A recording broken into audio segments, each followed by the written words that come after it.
Got my buddies Matt, Michael, Ian, and Jeff with me. Some other people might be joining us as we go here, but for now, it's us. Charles might join us. But today we are talking about what does it take to earn $100,000 in the life insurance business. Now, I mean, that's the title, but I'm going to tell you right now, what we're going to go through in this video is ultimately, if you're new to the business, if you've been in the business for a while, you haven't had the success you want, we're going to go through a formula and basically walk you through a process that you can really start to understand what you need to do to accomplish your goals, right? Because I think that's the biggest challenge is people get into this business, their expectations are out of alignment, their activity is not in alignment with what they actually need to do to have the level of success that they're after, and therefore they fail. They fail by default because they don't even, it's impossible to make a plan when you don't even know what metrics you need to be planning towards, right? Does that make sense? And so, so before we get into it, I'd love to kind of go around the room and, just kind of talk like Matt. Matt is, our director of agent development. Michael is a big team builder. Ian, has I'm going to say relatively new to the business and has a really unique way of going at things, but he's creating a YouTube channel. He's hitting the ground running. He's really stretching his comfort zone and creating and doing a lot of cool things, which I think is amazing. And Jeff, and now we got Charles joining too. And Jeff is, let me change this up here.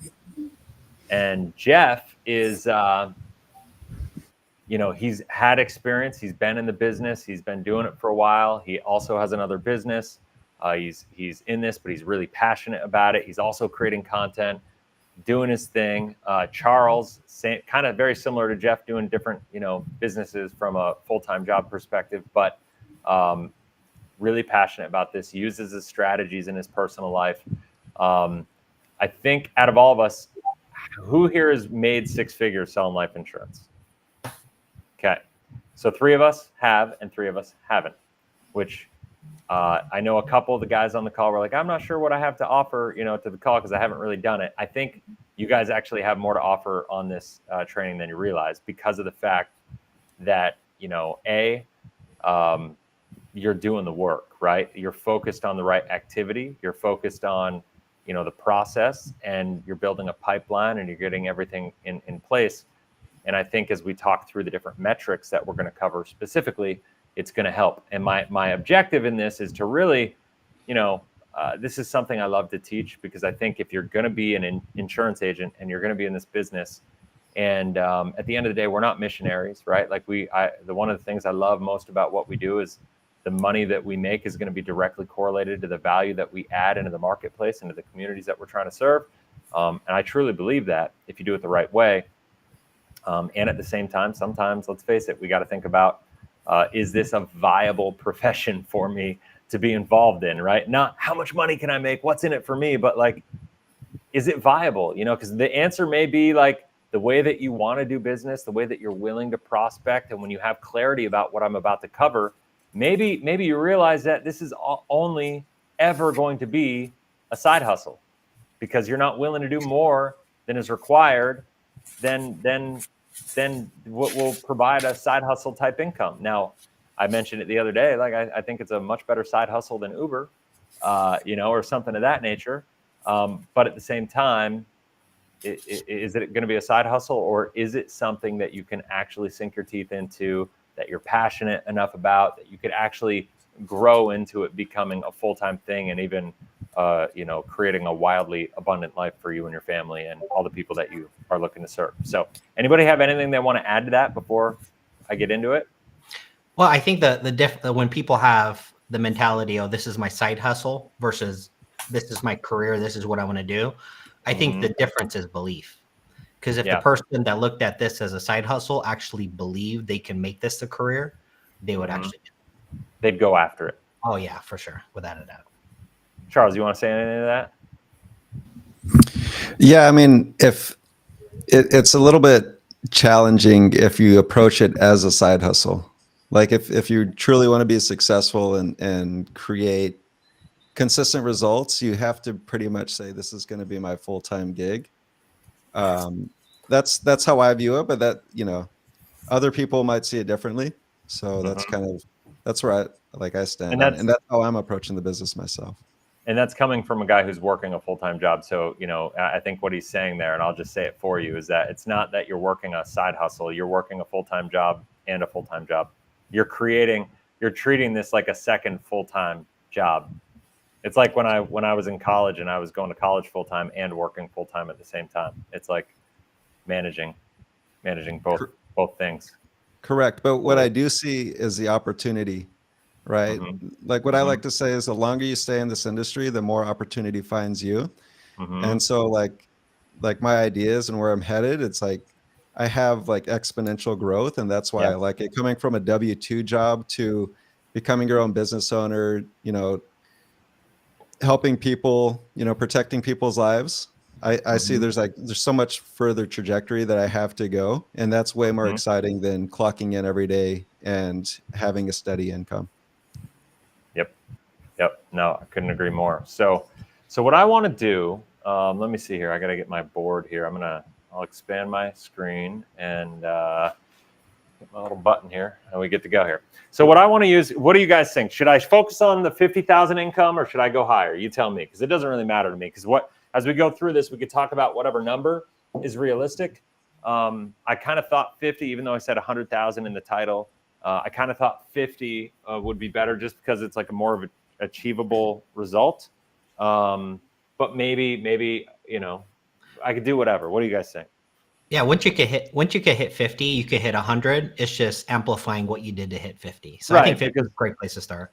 Okay, because we're going to be going through a formula, right? And the formula is ultimately, once you understand this formula, you can literally take whatever your number is. If you're watching this video and you're like, I'm looking to make 36,000, you could literally reverse engineer this formula to figure out what your numbers are and what your metrics need to be successful to accomplish your goals. That's really what it comes down to. So let's do this. So basically what I have here, there are 3 metrics that go into your success. This is, and I mean, there's obviously more. You got to get your product knowledge and all this stuff, but I'm talking today, I'm going to try to step out of my normal, like over the top, like create value, all this stuff. And we're going to literally just talk the basics of numbers and you hitting your financial goals as an agent. And that's going to be hard for me to stay like laser focused on that, but we're going to do it. We're going to try.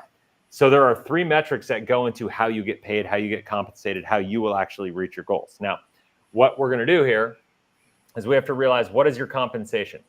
Every company is a little bit differently, right? Like, so at Life 180, agents that are new, and I'm just going to use this as an example, start from 55 to 60%. Some companies start at 30%, right? So this is a metric that is going to have a big impact, obviously, on you accomplishing your financial goals, because if I'm making 30% to start versus 60% to start, well, that's going to mean I need to do twice as much work at 30% than at 60%, right?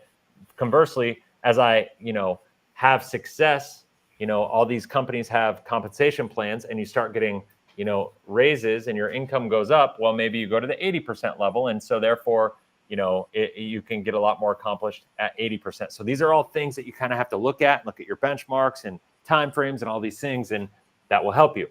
The other thing you have to look at is, what is your target market? As we look at number 2 here, we are looking at the average policy size. The average policy size is, I don't know. It depends on who you're trying to serve, right? If I'm selling and trying to serve real estate investors and entrepreneurs with more free and clear cash flow, and Ian is selling families that are young and have kids, and they're just looking to, there's going to be a lot more just kind of basic term policies maybe and whatnot. It's going to be a different story versus somebody who wants to like help people use the banking policies for debt elimination versus people that want to do, helping people build their emergency funds and, that really buy into it all. The amount of money is going to be different. Let's say somebody wants just $100 a month in term insurance. Well, what does that look like? It's $1,200 a year. How many policies do we need to sell at $1,200 a year based on whatever commission rate we're at? Do we need to get to this number, right? Now, the other impact that's going to come into this is your closing ratio, right? How many people do you need to talk to to close what percentage to sell the amount of a policy, right? And so when we reverse engineer this, I could say, all right, let's just run the math. Can somebody run a calculator for me as I'm talking?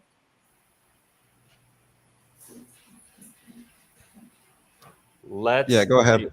Okay, let's do this. So let's say, I'm going to write in green actually. So let's say that the goal is to, well, first of all, let me ask you guys this. What do you think that a good policy size is right here? $100 a month, $200 a month. And when I say this, I mean base premium, or like if it's term premium, that would be about the same as base, right? So, and what I say here is if somebody's going to save $500 a month in a whole life policy and we do a 40-60 blend, that means 200 base and 300 PUA, right? So all that really matters from an income perspective is this 200 base, right? We can't get diluted and say, hey, we got to sell this $500 policy. That's going to be deceiving as to the actual results. Does that make sense? Yep. Okay. Yeah, I think 150 would be good, Chris. Say that again. I think 150 would be good. 150 is a good number. So, Yeah. So guys, we have a closing rate of less than 1% would be more realistic. I don't know what closing ratio of 1%, bro. That'd be really bad. That's really bad. Like, Logan, buddy. Not even my worst closing rate agents is have 1%, man. We got to team up. I got to help you close some business.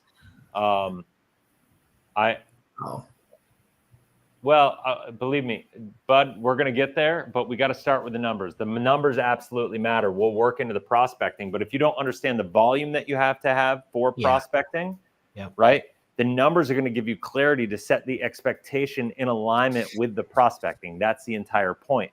The point is people just don't think about what they're prospecting to, what numbers they have to have for prospecting. The number you need to have clarity on to reverse engineer. This is a business plan for life insurance agents. That's what this is, right? Because you have to be able to know what your metrics are to go there. And I would argue if your closing rate isn't at least 10%, there's a problem. And you're probably prospecting the wrong people, and you're prospecting in not the right way. And depending on how much time we have, we'll go into it. Okay. I'd take it a step further, Chris. If you're at 40, 50%, there's probably still a problem. Can I add one more thing, Chris? Can we add a number 4 and add persistency? Because I know a lot of people persistency, like servicing and like annual, like renewals and all that stuff. Yeah, like chargebacks, policy lapses. Yeah. Because unfortunately, a lot of people are in certain markets that have a higher lapse ratio in that first year.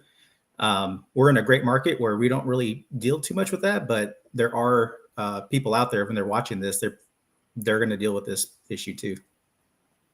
Yeah, totally, man. And you know what? My vibe board just froze up on me. So, yeah, you're 100% right. And once, what I'm going to do is I'm going to fix this, and we'll keep talking about it as we do. I just got to restart the vibe board because it just froze up on me. I don't know what's going on with this vibe board, but it does that to me every now and then. But while this is resetting, let's do this. Let's talk about what Logan is talking about with Hazeltine LLC. So the 20% number to me is really about, I don't know, good prospects. I would say people that are willing to sit down and have a conversation with you. To me, that's a good prospect.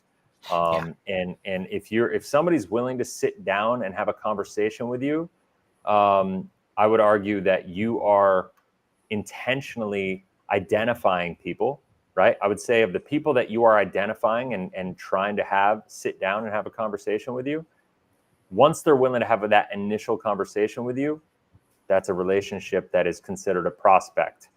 Before that, they're not a prospect. They're just an idea. You know, they're somebody that you don't even know if they're a prospect. A prospect has to be open-minded, right? A prospect has to be somebody that's willing to say, yeah, Chris, I'd be happy to talk with you and get to know more, right? Like if I'm reaching out to people and they're not willing to have a conversation with me, then it's not really a prospect. Does that make sense? And so That's what I would argue. What would you say, Matt? Well, I mean, a prospect is also somebody that you can actually move forward with. So if they're all set and whatever product you offer, there's no need for it, I wouldn't call that a prospect. So it has to be somebody that, actually needs whatever you're offering. So, and you can only determine that through an appointment, having conversations. But once you sit down with somebody and they have the need, whether they desire it or not, but if the need is there, to me, that's a prospect. And now that's where your skill comes in. Yeah, totally. All right, so now that this is fixed, let's do this. We're going to go number 4 would be persistency, meaning I would say 95+% is required here because we don't want chargebacks. Because if you have chargebacks, it's gonna hurt your business, right? That is what it is. Not only that, as we get into this, we'll talk about as you build your business, if you have this really good, there's a lot of positive things that will happen, and your renewals that you get paid for servicing and helping people, is going to be amazing. I mean, if you write $50,000 of business and you have a 95% persistency rate, and that's all you do every single year, by the time you hit year 6-ish, you're going to have a residual book of business, not residual because it's not passive, but you will start the year, if all you do is service your clients, with about the income that you started your career with, or that you were targeting at 50,000. So now if you just keep writing the same book of business year 6, that 50 is going to turn into 100. It's pretty awesome, right? But people don't realize the power of renewals and the power of doing this business like this, right? Like that is one of the beautiful things about. Yeah, Chris, I brought that up because, there's certain companies out there that their model is like buy leads, sell final expense, right? And you got to think like a business owner. You got to think, okay, what market am I in, right? The people who are in their 60s with money, what are they looking for, right? They're not looking for a $10,000 final expense policy. They're looking for long-term care. They're looking for whole life, estate planning, annuities, right? And so when you're in that market where people don't have money, it's not their fault. It's not your fault as an agent. It's just, that's the market it is. And they can afford $60 this month, but the next month when the grocery bill goes up, right, they got to cancel the policy and you end up with a chargeback. So you have to think like a business owner. Think about what market you want to be in and then how that's going to affect your persistency, right? Because when you're in the right market, 95 plus is actually pretty easy. That is true. I think his internet maybe got disconnected. Yeah. Well, let me add to that too, right? The compensation, because I know there's companies out there 100, 110, all the way up to like 140. But on what products? Yeah, it's a different product. Right. On what products? Usually the final expense products, right? Usually simplified issue products that cost the client more. Again, higher chargebacks, right? And so when you look at the 55, 60%, when you realize that's on whole life products, number one, you get bigger premiums, your persistency goes through the roof, you get renewals, right? All these things factor in. And I tell agents, like, I have really high contracts, but I make most of my money on lower compensation products, right? Because they're better products and they're really what I focus on. And if you go even further, if you went to health, right, really solid renewals, but even lower percentage on the first year, right? So yeah, I think you're spot on. Persistency, I think it's needed because it's not how much you make, it's how much you keep. And there's a lot of companies out there, what they'll do is they'll teach you all the different ways you can manipulate your way to submit an application to hit the leaderboard, but they don't care what happens afterwards because they're chasing promotions and stuff like that. So they don't care. But if you look at their persistency, it's like, who cares you made this when half of your book canceled and all your clients, you know what I mean? And that's why I'm not a fan of leaderboards in that sense, because it really doesn't tell the true picture. I'm like, okay, let's do a persistency. board. That tells me a lot more than, you know, how much you submitted and issue paid and stuff like that. So, but I think that's a key point. What you said too, though, is I think a lot of agents, they'll say, oh my gosh, you guys are around 55%, 67%, but I have 100%. But like you said, on what product? And it's not all the same, because we get a lot of people coming over from these agencies who are like, I'm at 120. Yeah, but you're selling final expense. That's completely different. Your average premium is probably going to be 30 or 40 bucks a month, and your average chargeback rate is going to be around 50%. So that's a completely different, apples and oranges. They might have a higher percentage on term, but again, it's probably lower premium. When you have people in our company helping people put away like $50,000, $100,000, even like millions in the first year, 55, 60, 70% puts it in a whole different perspective. And it's a different business model altogether, right? And the cash flow in the beginning is a little bit slower because you have to, it's going to be like a 2 or 3 month typically turnaround time before you ever see any payment. So just taking all those factors into consideration, it's completely different business model overall. Yeah, for sure. Can confirm about 20% conversion rate, a mutual carrier I work for. Can confirm. I'm not sure. I'm assuming they're saying that they confirmed that the carrier that they work for is a 20% close ratio. I'm assuming that. Where do you guys get your best prospects from? So, well, there's 2 things we could talk about. I can't speak for the training. I can't speak for that carrier that has a 20% conversion. I can say I've worked with a lot of agents over the last decade. 20% conversion is pretty low. I could even take a brand new agent and start them a significantly higher close ratio. And I think, and I'm not saying I'm the know-all, but I'm just saying the biggest issue is usually the first conversation. If you have a low close ratio, low percentage of people moving forward, it's usually that first initial conversation that you're having. But that's why I like the numbers. If an agent came to me and they say, hey, look, only 20% of my people are moving forward, that's great in a sense where we have some data and there's always a solution. And the number one place I go when agents are struggling helping people move forward, then the first place I go is I need to hear your first conversation. That's it. And I think we're with a lot of these other organizations where they focus on is not the first appointment. They give you all these rebuttals. So, you got Jeremy Miner, you got Andy Elliott, and these guys focus on what to say when someone says, I need to think about it. What to say when they say, I don't want to do this, right? Which is good. It's a good reflex. It's a good thing to have. But that is actually trying to put a Band-Aid over something when you can actually fix the issue in the first conversation, which I haven't heard any of them talk about, because that's their specialty. It's like, well, when you get this, you say this. When they say this, you say that, which is great. It's good. But really, if you want to reduce the amount of times you hear this, this, and this, it's your first conversation you got to fix. And what I realize, working with a lot of sales gurus, they don't even talk about that. And that's really one of the big issues. Hazeltine, do you guys have any thoughts on that?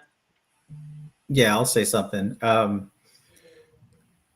run a 2 to 3 appointment process, and that first appointment, I don't talk about product, period. Right. I talk about different concepts. We talk about, what the client's goals are. What do they want to do? We might talk about a few concepts, right? Maybe taking control of their finances, maybe having a safe portion of their money, maybe, diversifying their tax strategy, right? Different concepts that I'll have a conversation with. And typically what happens is that client will identify somewhere that they want to improve, right? And once they identify somewhere they want to improve and they realize their money isn't 100% aligned with their values, even though I haven't mentioned a product at all, right? They're sold, right? So they're sold in that first meeting, but you don't have to talk about the product, you want to talk about how can we help you as a client, right? What are some areas that we want to improve our financial position? And I think it does come down to market, Matt. Are you in the right market? Because if you're in the right market, a lot of times, I mean, your closing ratios are going to be 70, 80, dare I say 90%, right? It's just who are you talking to and how are you having that conversation? If you're pushing a product, you're going to have lower conversion ratios, right? Because nobody wants to be sold a product. Nobody wants to be pushed. But if you have the conversation in the right way and you focus on, it's like they say, if you want a hammer, if you're going to the store to buy a hammer, it's not because you want the hammer, it's because you want the nail in the wall, right? And so if you focus on the nail in the wall or the outcome, what'll happen is the client will naturally just want the hammer, right? So hopefully that makes sense. For sure. And I know like Ian, Jeff, Charles, you guys are newer into the industry. I know Jeff has a lot of experience, but you guys are going through the lens of showing you like how we approach things, not trying to sell everybody right away. It's just really identifying their concerns. And you guys are a great example because this is kind of like your first experience. And I know Ian, you're getting some new people you're working with. This is your first experience. And Charles, you already got the ball rolling. But what would you say? Because I know you probably haven't experienced the other side of trying to pitch everybody and sell them right away. But what has been your guys' experience so far being newer to the industry? Well, I guess for myself, people on this call will know that my introduction into the life insurance industry was through WFG, and the way I was being taught and everything that was being shown to me was very much focused on making the sale and closing and knowing all the rebuttals, knowing all the different ways to come back to somebody if they had an objection, how to overcome objections. I sat on multiple hour-long calls. It was just about overcoming objections, and something about that to me felt very counterintuitive. It's like, I only have so much space in my head. Why am I learning about all this stuff that doesn't pertain to how I can actually help people? And I think the approach that Life 180 takes in teaching their agents and people coming in to focus on the customer and what they want, helping them to get from point A to point B, and along the way helping them get clarity on what point B is, where they actually want to go. I think that's a big sticking point for people because they don't have clarity on exactly what they want. So if you can walk them through a process and ask the right questions, not only is that helping you, but that's helping them. It's like a journey of like co-discovery, working together to get from this kind of unknown place, knowing that something's wrong, identifying the issue, figuring out where you want to go, and then walking somebody through that. And to me, that's just much more interesting. It's like you never really know exactly what the process is going to be like, and it's going to be different almost every time. So I find it to be this way. Not only is it more helpful for the customer and the person you're working with, it's more interesting and just more enjoyable to do and go through, in my perspective. Yeah, what you said, I got a visual. It's like what we teach and what we focus on is walking side by side with your client with your arms around their shoulder instead of across the table, belly to belly, which that's what everybody sells, belly to belly. And I just think that's just, arm's length apart type selling, where it's like, I just want to make a sell. And we really have a different approach. And this is why I think if you're in the industry and whatever company that you're in, if they're training you a ton on how to overcome, I need to think about it, there's a massive problem. I don't get that many I need to think about it. You know what I mean? If you're doing it right, you shouldn't hear I need to think about it a lot. It'll be very rare. It'd be a very small percentage. So if you're watching this and you're sitting down with clients and you're getting a lot of I think about it, I'm telling you right now, there's a solution to remove that or reduce it. I'm just not sure if you're getting taught that, if you're learning all that. Charles, what has your experience like working with clients? Do you feel like you're pushy? Do you feel like, you get to know them? What have you encountered? Yeah. So when I got into the industry, I wanted to learn how to sell. And then I met Chris and he's like, we're not selling anything. And to be quite frank, like it pissed me off. I'm like, what do you mean we're not selling anything? We're selling insurance. I want to learn how to sell. And so I had to basically rewire my brain the way I approach the whole process. And here's the problem with selling somebody. You're going to create a lot of sales resistance, and your clients are probably going to have buyer's remorse because you're kind of like using sales tactics and pressure to sell, and that's not the right approach. So I had to rewire my whole mind the way I approached clients, and so when I first got in the industry, there was like a lot of resistance, and like I felt like I was in a battle with clients. Yeah. And so now when I approach clients, it's more consultative and just really trying to understand who they are as a person, how they view the world, and then filling that gap with the products that we offer and show them that this is the solution to their problems. Right. And so when you approach things like that, you don't have any of that sales resistance. You don't have any of those internal like battles that you have with yourself as a person offering these products.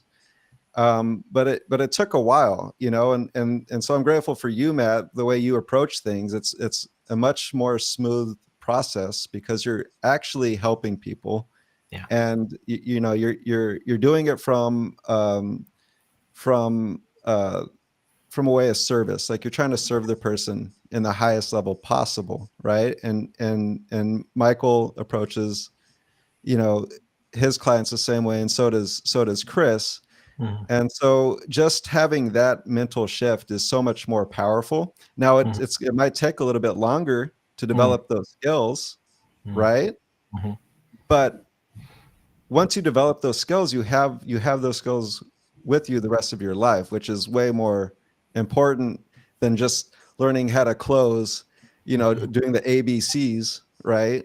Always be closing. Like that's a horrible way of approaching things. You're going to have a lot of internal issues with that over time as well. If you have like any moral compass, like you're going to have burnout after a while. So this way is like, you're going to have a lot more longevity when you approach, consultative selling and helping people with product knowledge and stuff like that. So that was the main thing for me, is just like the whole mental shift. You brought up something, and what Michael said earlier, like when we work with clients, like our sales process, right? Walking people through their journey and helping them probably is longer than most insurance agents in this industry. Would you guys agree? It's probably a longer process. 100%. But think about this. Most agents, whatever company that they're with, the peer pressure is on to make the sell as soon as possible. But why? Are we trying to make a sell as soon as possible for the client? Definitely not. It's because commissions. It's because we need to hit promotions. It's because we need to hit leaderboards. And when you really think about why you're in this industry, right? And from what I hear from everybody, they talk out of the side of their mouth. Oh, I got in this industry because I want to make a difference and help people. But then their actions are completely opposite of that, because their number one priority is everything opposite of actually serving people.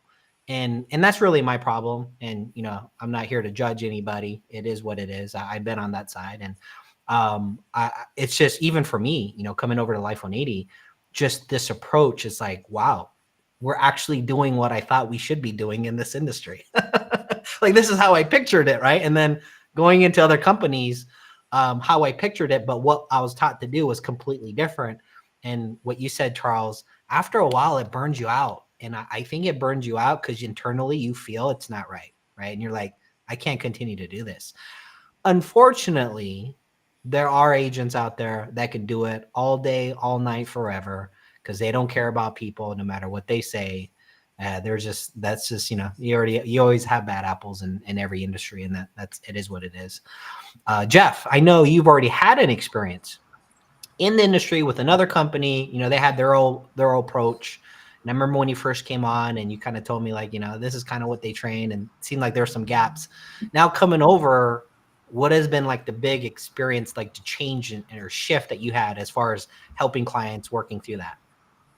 Yeah, it's been really, really profound. I mean, as you mentioned, where I came from before, another agency, they had their way of doing it. And it was a husband and wife that led the agency, and they did it their way. They didn't really train like you guys train, where they offer, multiple ways to go about the sales process and how do you want to market, how do you want to get in front of people. It was just kind of, you duplicated what they did, and it was more education based. It was more passive. It was more hands off.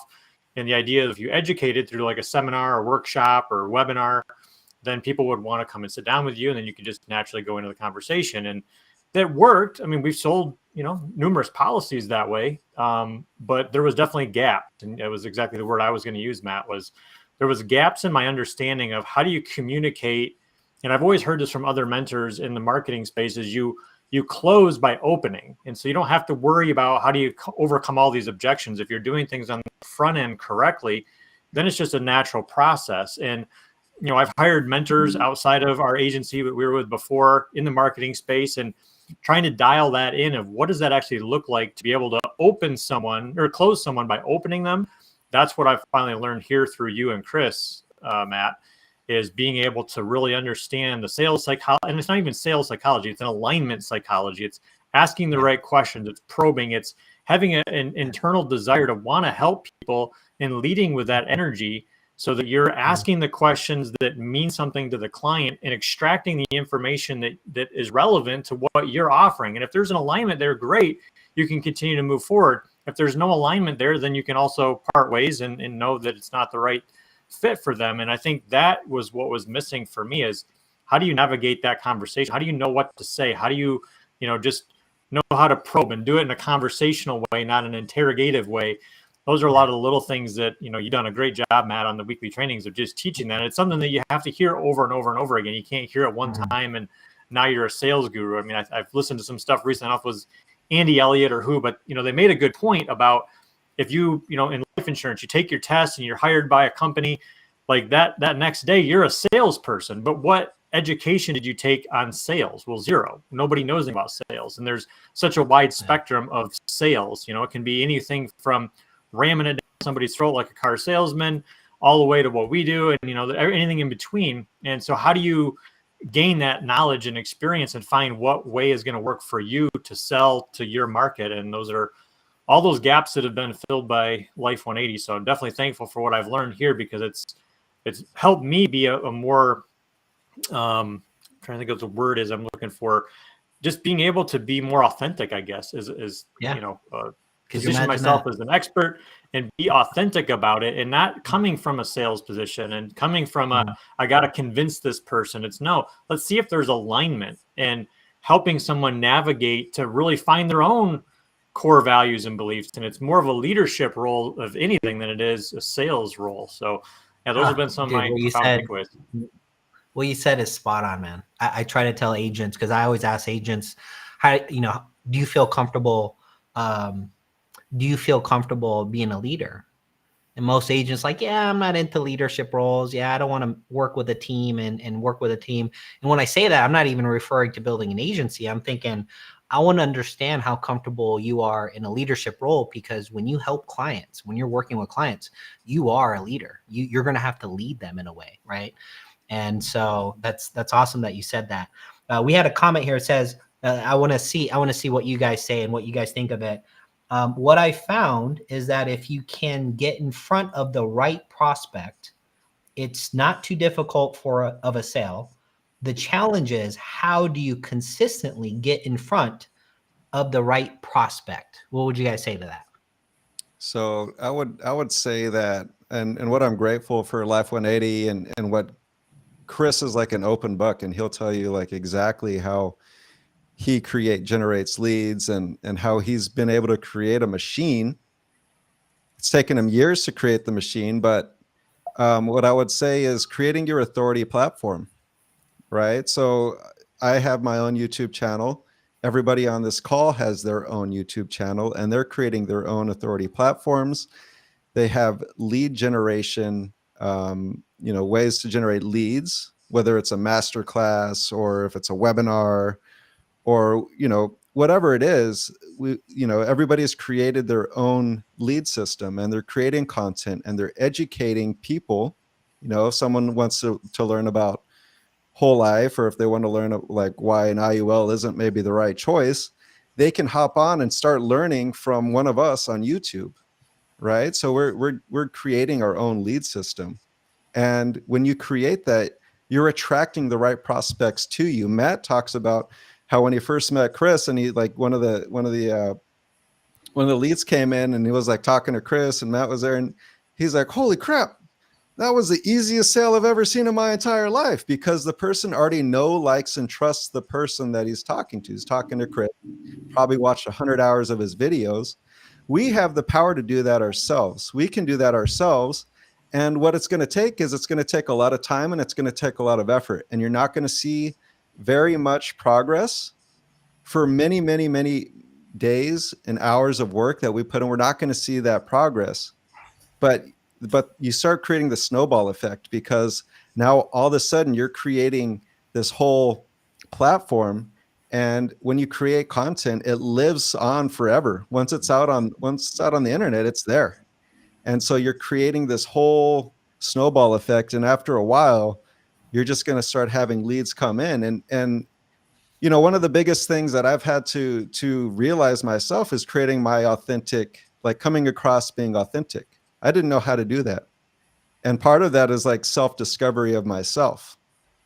Right. So when you can authentically communicate your story and say, hey, this is who I am, this is where I came from, and this is why I do what I do, that's where the power comes in, right? Because not everyone's going to like you. In fact, maybe half the people hate you, and that's okay, because the other half can love you, and they can be like, hey, you know what? I identify with this guy. This guy, he's speaking my language.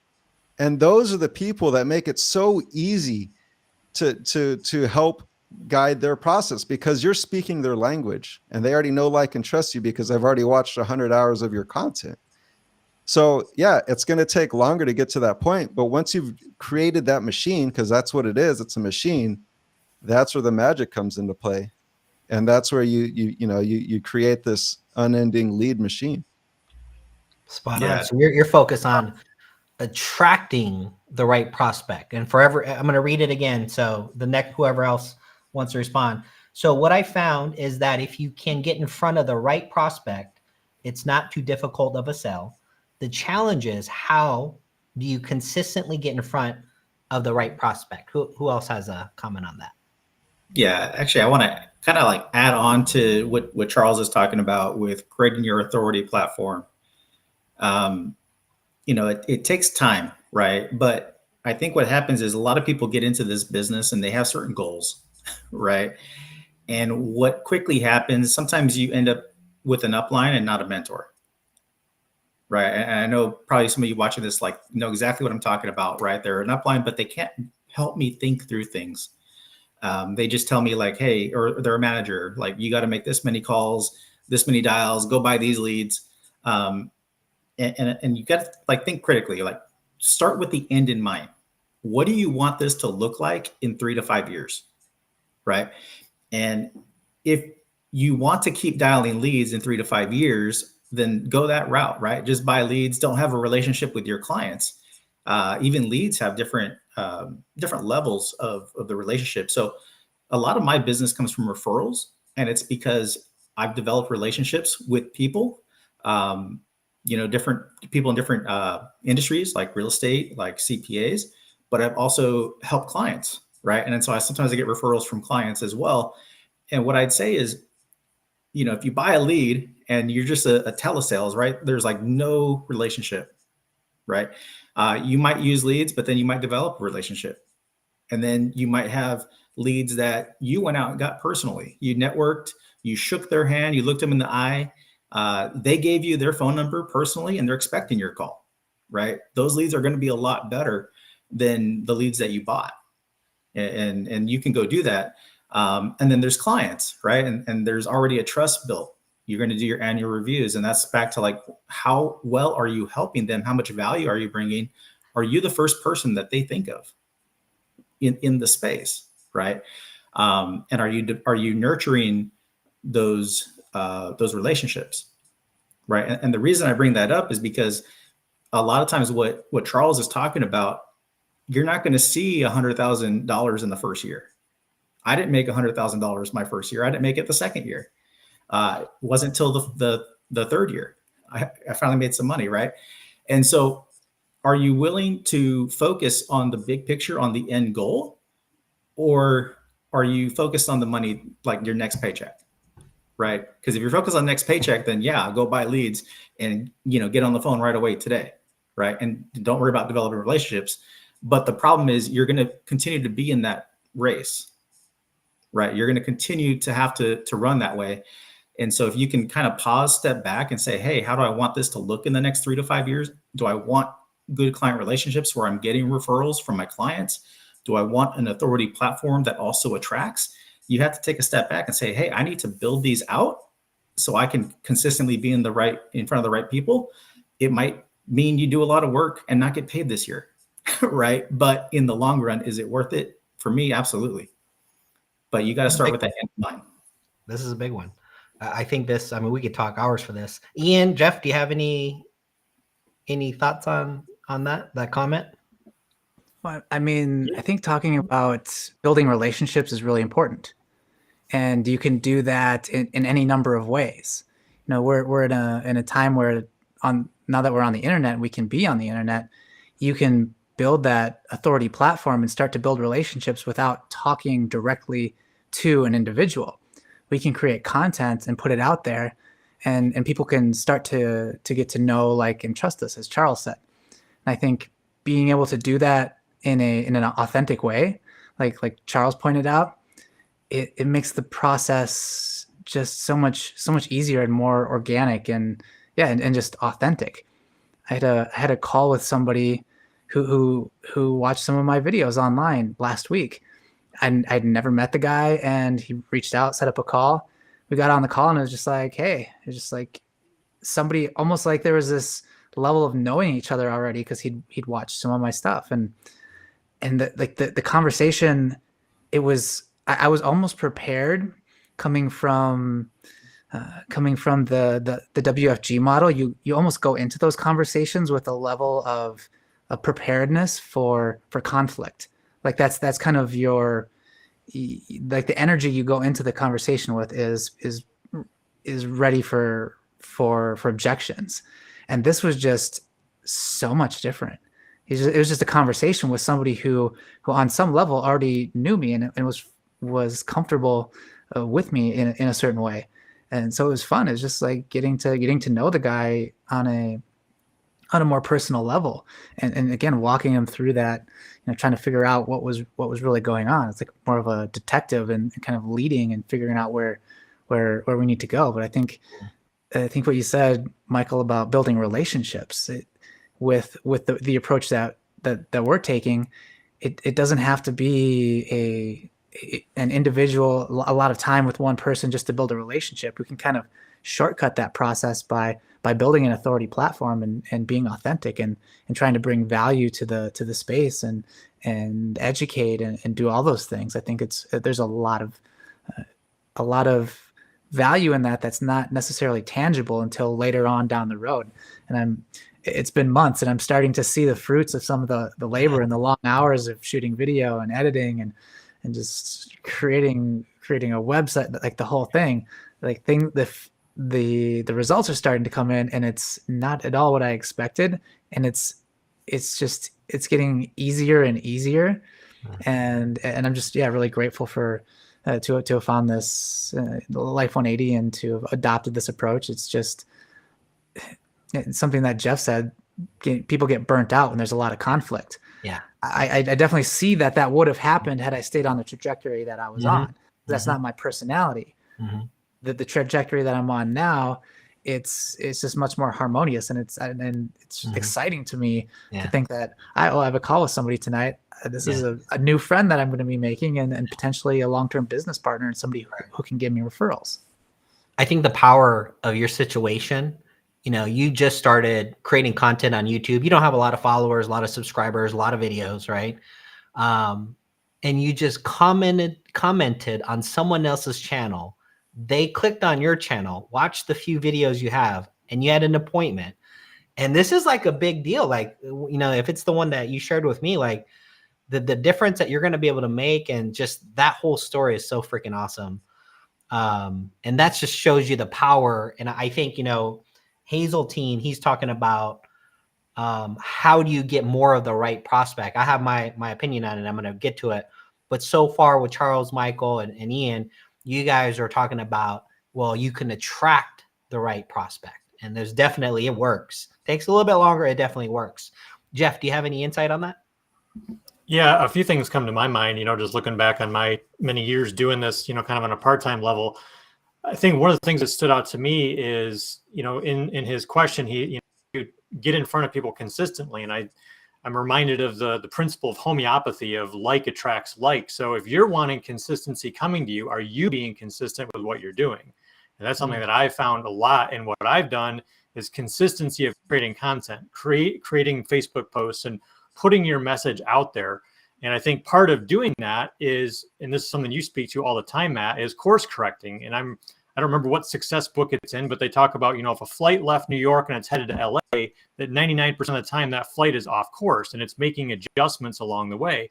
So as you're creating content, you need to be monitoring what are the results I'm getting. Is the content that I'm producing creating, you know, activity? Is it creating appointments? Is it creating the right alignment with the right person that I want to be talking to?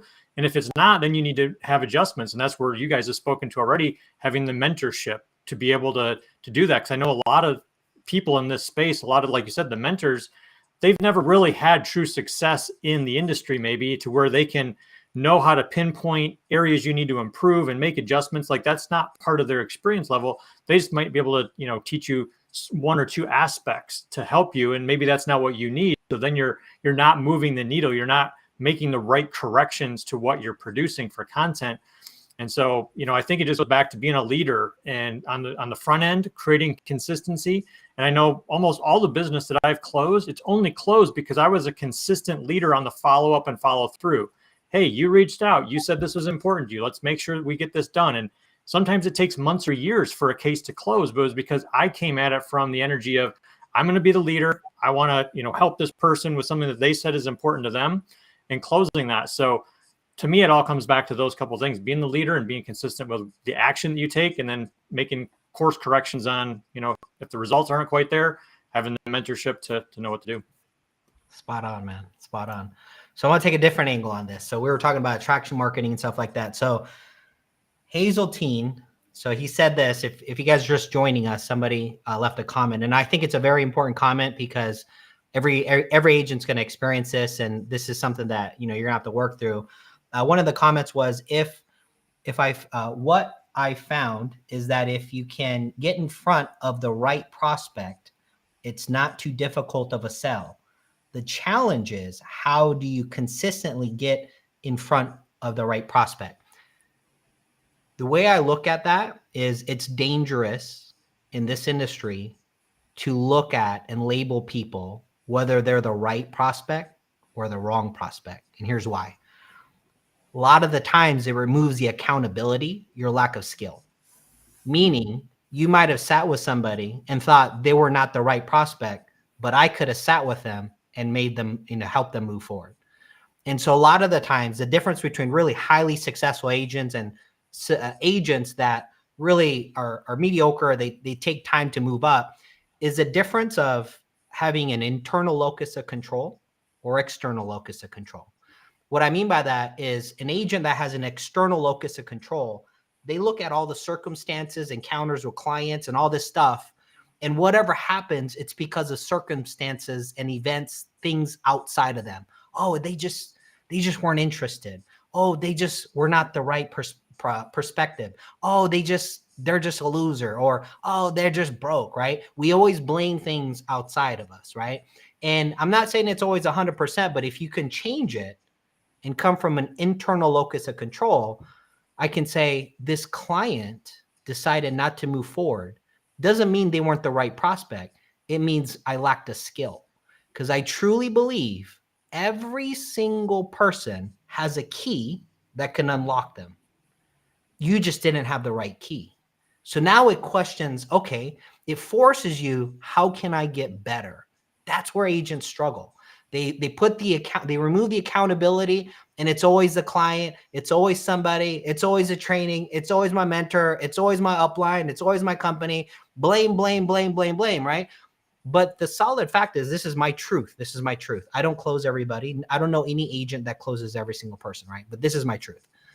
Every single person has a key. Through conversation, trust, and building rapport, every single person has a key where if you unlocked it, they will move forward. The issue is you just didn't have the right key. When you look at it from that standpoint, what does it force you to do? Look at yourself and forces you to figure out how can you improve. And the only way you're going to improve is take a look at what you're currently doing. And just like Jeff said, make some course corrections. This process of taking inventory of what you're doing and how you're improving it, it's one of the number one things that agents lack. They don't do it. They don't have a system in place that does it continually. They don't get feedback. They do things on their own, so they never improve. They stay stagnant. And so I think when agents, I've had agents all the time say, all these clients suck, Matt. I can't get in front of the right person. Well, let's take a look at your conversation. Could have been that, right? Do you think, and I always say, do you think if I sat with them, I would have got the same result? And they say, oh, maybe not. Okay. Well, let's improve then. Let's get better, right? To me, when a client doesn't move forward, you should be freaking excited. I know it's like people are like, look at me like, what the hell did he just say, right? You should be excited because you just got a signal. You just got this signal saying there's an area of opportunity that you can totally improve that's within your control. Why wouldn't you get excited of that? But you know what agents do? Oh, that client was broke and they didn't know what they're talking about. And, it's just like this mindset. And so I know we kind of got off track. We had those 4 things. And if you guys are just joining, I think Chris is going to try to hop on. We didn't get through what we were going to talk about, but if we're talking about making 6 figures, your perspective and mindset is a big part of it, right? And to answer your question, Hazeltine, so there's a couple of things. What everybody here really talked about, you can attract the right prospect. You could totally attract it, right? But not everybody's going to create content. And what that means is some people are, uncomfortable creating content. So they're going to go out networking. They're going to meet people. They're going to build relationships. Well, in that term, it's kind of hard to attract the right prospective, right? So if you're going to go out and meet people, then there's 2 things where it gives you the full lever to have success. One is volume, meaning I could take an agent with very low skill, but with high enough volume, we'll have success. 2 is skill. I can have an agent have low volume, high skill, and have a lot of success. And so it's either one of those, volume or skill or both. And here's the cool part. If you work on volume and you have a system of identifying what you're doing, taking inventory, getting feedback, improving, that volume will develop skill.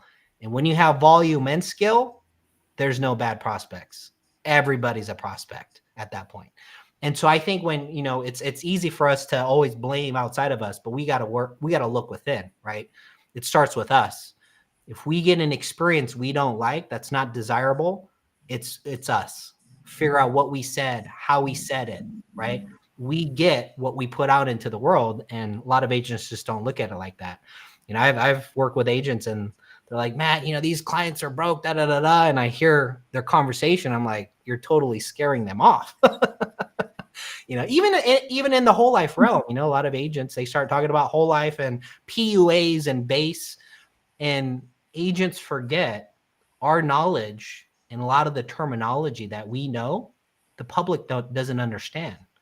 And so if you're talking at a high level, you totally just scared somebody off, but they could have been the right prospect, right? And so that's what I have to say on that. We had another comment, Ernesto. He says, creating content builds rapport and relationships before a person sits down with you. You guys agree with that, right? Yeah. Matt, I want to add to what you're talking about, because, it's, like I said, it's your skill. It's your skill set, right? You're hitting on the skills. There is no bad prospect, right? Like I have clients that have put 6 figures, into a whole life policy or an annuity, and they'll send me referrals, right? And we've gone through a nice long process. They know me. We do everything, via Zoom, so they know my face, they know my voice. Multiple meetings, and then we have relationship afterwards, right? But they might send me somebody who's not in their financial situation, and you start somewhere. Everybody starts somewhere. You might start with one product, you might start with term, you might start with final expense, but are you expanding your knowledge base, right? So that way, if that client doesn't fit that product, do you know how to pivot to the appropriate product for their situation, right? And so that comes through developing your skill set. And I remember I had this conversation. I've been full-time in the industry for 5 years.